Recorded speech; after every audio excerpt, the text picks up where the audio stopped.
সরবরাহ সংকটে বন্ধ দেশের অধিকাংশ ফিলিং স্টেশন, মিলছে না তেল। যে ফিলিং স্টেশনগুলো খোলা সেখানে দীর্ঘ লাইন, ঘন্টার পর ঘন্টা লাইনে দাঁড়িয়েও মিলছে না তেল। কোথাও কোথাও চলছে রেশনিং। কৃষি ও পরিবহন খাত থমকে যাওয়ার আশঙ্কায় চরম আতঙ্ক। বিস্তারিত ইউসুফ হাসান নাইমের রিপোর্টে।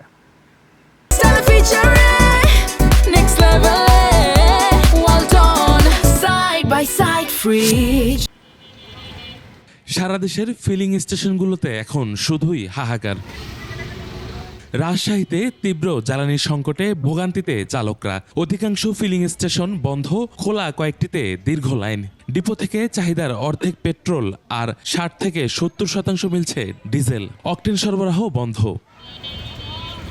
একই চিত্র খুলনায়। মোটরসাইকেলে সর্বোচ্চ ২ লিটার আর প্রাইভেট কারে ১০ লিটারের বেশি তেল দেওয়া হচ্ছে না।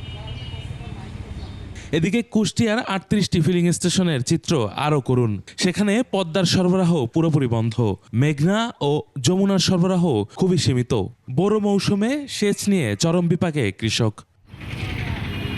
বন্দরনগরী চট্টগ্রামেও নেই স্বস্তি। অধিকাংশ পাম্প জ্বালানি শূন্য। নগরীর ৪৬টি পাম্পের বেশিরভাগই বন্ধ থাকায় মোটরসাইকেল ও ব্যক্তিগত গাড়ির দীর্ঘ জট দেখা গেছে গণিবেকারির মোড়সহ বিভিন্ন এলাকায়। অন্যদিকে গাজীপুরের কালিয়াকৈর ও কোনাবাড়ি এলাকায় হাজার হাজার চালক হন্য হয়ে ঘুরছে এক পাম্প থেকে অন্য পাম্পে। সরকারি আশ্বাসের পরও কেন এই সংকট, তা নিয়ে ক্ষোভ জানিয়েছে অনেকে।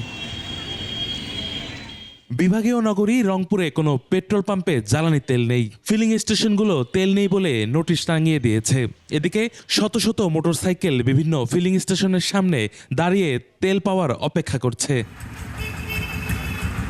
সিরাজগঞ্জেও চলছে সরবরাহ সংকট, অধিকাংশ পাম্প বন্ধ। জ্বালানি সংকট মোকাবিলায় বিপিসি ও সংশ্লিষ্ট কর্তৃপক্ষ দ্রুত সমাধানের পথ খুঁজবে, এমনটাই প্রত্যাশা সাধারণ মানুষের। ইউসুফ হাসান নাইম, ২১ টেলিভিশন।